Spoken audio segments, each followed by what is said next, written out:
कुमार जी, आप इस देश के मुख्य चुनाव आयुक्त हैं। क्या लाज शर्म मर्यादा पूरी तरह से खत्म हो गई है?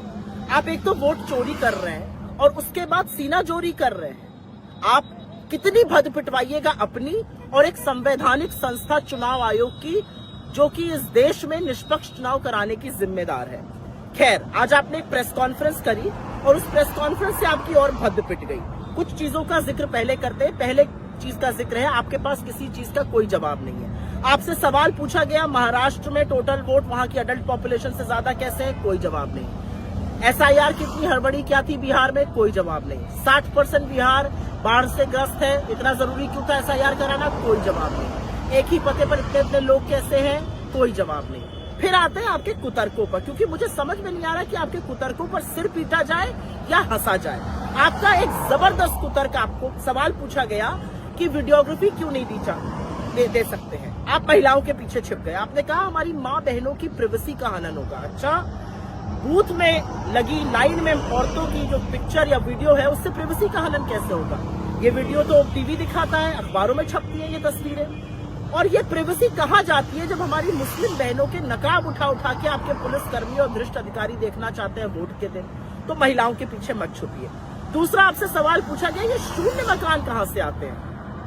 आपने कहा जो लोग कहीं काम करके रात को सड़क पे सोने आते हैं, उनके घर शून्य लिखे जाते हैं। अच्छा, हमें तो नहीं पता था आप रत जगह करा के लोगों को ठेल ठेल के उठाकर वोटर ID कार्ड बनवा रहे हैं। और कहाँ गए मोदी जी के इतने सारे जो आवास बनाने वाले थे? एक और क्वेश्चन यहाँ पर आता है, लोगों के अगर ऐसी ही सड़कों पे सोने वाले लोग हैं तो इनके नाम के आगे इना मीना माइना मो क्यों लिखा जा रहा है? पिता के नाम के आगे IGFJK क्यों लिखा जा रहा है? खैर, तीसरा सवाल आपसे पूछा गया कि आप डिजिटल वोटर लिस्ट क्यों नहीं दे सकते? आपने कहा यह निजता का हनन है। जी नहीं, इससे आपकी पोल और खुलेगी, आपकी कलई और खुलेगी। आप डरते हैं इसलिए नहीं दे सकते। चौथा सवाल आपसे पूछा गया कि एक ही पते पर या एक व्यक्ति के इतने वोट कैसे? आपने कहा एक व्यक्ति के एक जैसे नाम बहुत सारे हो सकते हैं, इसमें क्या बुरी बात है? कोई बुरी बात नहीं। लेकिन एक ही नाम के लोगों के पिता के भी नाम एक हो, पति के भी नाम एक हो, घर का भी एड्रेस एक हो, ये बात तो गले के नीचे नहीं उतरती है। आपसे एक और बात पूछी गई, पांचवी बात, कि नेता प्रतिपक्ष राहुल गांधी जी ने सबूत दिया, आप उस पर एक्शन क्यों नहीं ले रहे? आपने पलट के कहा या तो वो हलफनामा दे या माफी मांगे। अच्छा, अनुराग ठाकुर जी से आप हलफनामा कब लीजिएगा? और नेता प्रतिपक्ष ने आपको सबूत दिए हैं, थोड़ी सी भी लेशमात्र थोड़ी गरिमा बची है तो अपनी त्रुटि सुधारिए। एक बड़ी बात कही गई, पूछा गया चुनाव आयोग वोट में हेरा फेरी क्यों कर रहा है? आपने पलट के कहा वोट चोरी और चुनाव आयोग से सवाल पूछना संविधान का अपमान है। जी नहीं, जो दिन दहाड़े लोकतंत्र की हत्या वोट चोरी करके आप कर रहे हैं, वो संविधान की हत्या, और वो हम होने नहीं देंगे। तो कुछ चीजें साफ है, ना आपके पास जवाब है और कुतर्कों की एक लंबी लिस्ट है। आप अपनी नाकामी का ठीकरा राजनीतिक दलों पर फोड़ने पर आमादा है कि उन्होंने कंप्लेन नहीं करी इसलिए ऐसी लिस्ट बन गई।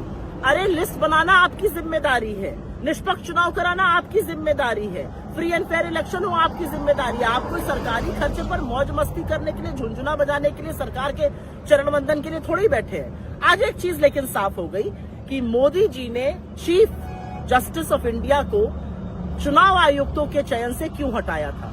क्योंकि अगर नहीं हटाते तो उनको ऐसी मनमर्जी कठपुतलियां कैसे मिलती? राहुल गांधी ने सबूत के सहित आपके सामने तथ्य रखे हैं, आपके पास एक भी तथ्य का जवाब नहीं है, कुतर्क है, और ज्यादा से ज्यादा तरीके से आप बीजेपी के स्पोक्स पर्सन जैसे साउंड कर रहे हैं। एक बात याद रखिएगा, लोकतंत्र में वोट देने का अधिकार सबसे मजबूत और ताकतवर हथियार होता है, उसके साथ खिलवाड़ मत करिए। आपको इस देश के कानून का सामना करना पड़ेगा, आज नहीं तो कल करना पड़ेगा, क्योंकि ये देश अपने वोट के अधिकार के साथ वो खिलवाड़ बर्दाश्त नहीं कर सकता जो आप लोग करने पर आमादा है।